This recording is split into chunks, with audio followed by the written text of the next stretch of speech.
अब ठीक है, समझाएं? देखो रिक्त प्रश्नावली 6.1 का प्रश्न नंबर पहला है, रिक्त स्थानों की पूर्ति करो। पहला प्रश्न तुम्हारा है, सभी व्रत होते हैं, इधर भरना है सर्वांग सम या समरूप। तो मान लो हमने ये दो व्रत बनाए, एक व्रत ये बनाया, एक व्रत ये। अब ये व्रत देखने में तुम्हें एक जैसे हैं, गोल हैं, लेकिन इनकी त्रिज्या अलग अलग है, ठीक है, परिधि अलग अलग है, क्षेत्रफल अलग अलग आएगा। तो वो क्या होते हैं, जो देखने में एक जैसे होते हैं लेकिन होते अलग अलग हैं, तो वो होते हैं समरूप। और जो वाकई एक जैसे होते हैं तो वो होते हैं सर्वांग। बिल्कुल एक जैसे मतलब ये मान लो ये ऐसा और इसी के जैसा और एक और गोला बना दिया, तो ये होगा सर्वांग सम। लेकिन उसमें क्या कहा है, सभी व्रत। सभी व्रत मतलब हम कैसा भी व्रत बना लें, कोई सा भी व्रत बनाए तो वो समरूप जरूर होगा। क्या होगा, समरूप। तो पहले वाले में क्या आएगा, समरूप। दूसरा, सभी वर्ग होते हैं, समरूप या सर्वांग सम। तो जैसे हमने ये वर्ग बना लिया, ठीक है, और ये वर्ग एक और बना लिया, तो ये समरूप होंगे या सर्वांग सम? क्या होंगे, समरूप होंगे। अगर सर्वांग सम होता तो इसके कोण बराबर होते, कोण तो बराबर है, इसकी भुजाएं बराबर होती, ये 1 सेंटीमीटर ये 2 सेंटीमीटर, तो इसका मतलब है ये समरूप हो सकते हैं लेकिन सर्वांग सम नहीं होंगे सभी वर्ग, ठीक है, तो ये भी हो जाएगा समरूप। तीसरा क्या है, सभी त्रिभुज समरूप होते हैं। देखो कौन से त्रिभुज समरूप होते हैं, समद्विबाहु या समबाहु? समबाहु। क्यों, अगर जैसे मान लो हमारे ये समबाहु त्रिभुज बना है, ये बना दिया इधर, ठीक है, इधर नहीं बनाने दो, इनको साफ कर दे, यही बना दें, ठीक है, ये बना दिया, ये हो गया, और इसके बगल में एक और बना दिया, ये हो गया।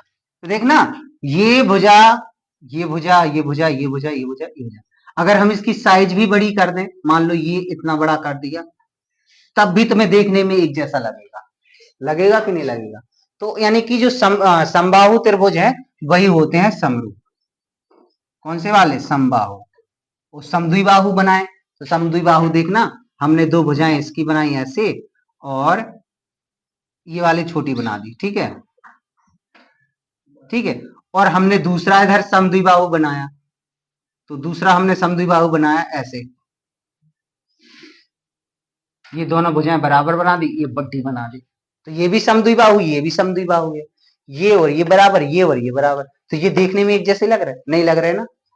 तो ये कैसे होते हैं, समबाहु वाले समरूप होते हैं। समबाहु जिसकी तीनों भुजाएं एक जैसी होती है वो वाले होते हैं समरूप, और जिन समद्विबाहु वाले समरूप नहीं होते, ठीक है। फिर इसमें क्या कहा है, भुजाओं की समान संख्या वाले दो बहुभुज समरूप होते हैं।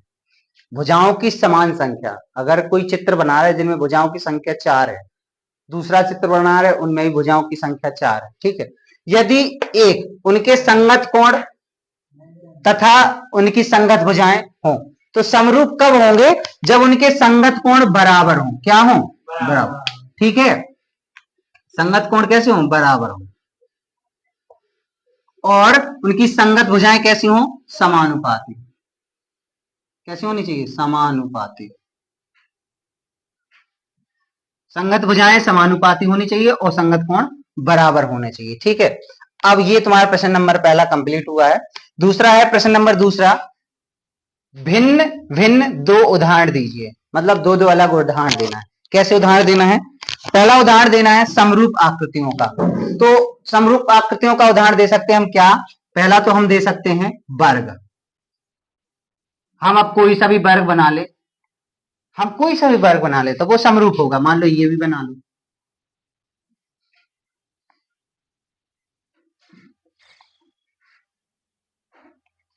ये भी क्या है, समरूप है। ये तीनों क्या है, समरूप है। थोड़ी थोड़ी भुजा बढ़ा दो, देखने में तो एक जैसे है ना। तो एक ये हो गया। अच्छा, हम समबाहु का भी दे सकते हैं, तो इसका उदाहरण लिखें, एक हो गया वर्ग और दूसरा लिख सकते हैं समबाहु त्रिभुज। समबाहु त्रिभुज कहने को ये दो उदाहरण लिख सकते हैं। कौन कौन से, ये सॉरी, और एक और उदाहरण लिख सकते हैं, वर्ग लिख दिया, दूसरा समबाहु त्रिभुज लिख दिया, और तीसरा उदाहरण अगर और लिखने को कहें तो क्या लिख सकते हैं, बोलो, वृत्त। ये भी समरूप होता है, कोई से भी वृत्त बना लिया, होते हैं ना समरूप, ठीक है। ऐसी आकृतियां जो समरूप नहीं होती हैं, तो ऐसी आकृतियां कौन कौन से हो गए, त्रिभुज ले लो। पहला क्या हो गया, त्रिभुज। कोई सा भी त्रिभुज बनाओ समरूप होता है क्या, आयत ले लो दूसरा, कोई सा भी आयत बनाओ समरूप होता है? नहीं होता है। जैसे मान लो हमने एक आयत बनाया, ये दूसरा आयत बना दिया, ये भी तो आयत है, ये भी आयत है, अलग अलग। ये लंबाई इसकी ज्यादा थी, चौड़ाई कम थी, इसकी लंबाई चौड़ाई का एक अनुपात है लगभग। ठीक है, तो ये दो दो उदाहरण हमने इसके लिख दिए, दो उदाहरण इसके लिख दिए। समरूप आकृतियों के हमने वर्ग लिख दिया, वृत्त लिख दिया, समबाहु त्रिभुज लिख दिया, और जो समरूप नहीं है आयत लिख दिया और त्रिभुज लिख दिया। ठीक है, तो ये दो दो उदाहरण इसके हो गए। अब इसे नोट करो। हाँ देखो, प्रश्न नंबर तीसरा है, बताइए कि निम्नलिखित चतुर्भुज समरूप हैं या नहीं। तो ये चतुर्भुज समरूप हैं या नहीं, ये दोनों। अब हम सोचेंगे कि समरूप नहीं है या हैं। वैसे तो ये समरूप नहीं है, ठीक है, और ये मतलब समरूप नहीं है ना, ठीक है। क्यों नहीं है? अच्छा देखो, किस एंगल से समरूप लगेंगे अपन लोग को। जब अपन लोग ये भुजाएं देखे नहीं है ना, तो दुगनी है ना, मतलब भुजाओं का अनुपात दुगना है, ठीक है, 1:2 है ये त्रिभुज। लेकिन इनके जो बीच के कोण है ना, ये 90 डिग्री के हैं और ये अलग अलग डिग्री के हैं। इस वजह से ये है समरूप नहीं है। तो काय नहीं है? कोण समान नहीं है, इसलिए यह समरूप नहीं। ठीक है, कोण अगर समान होते तो ये भी समरूप हो जाते।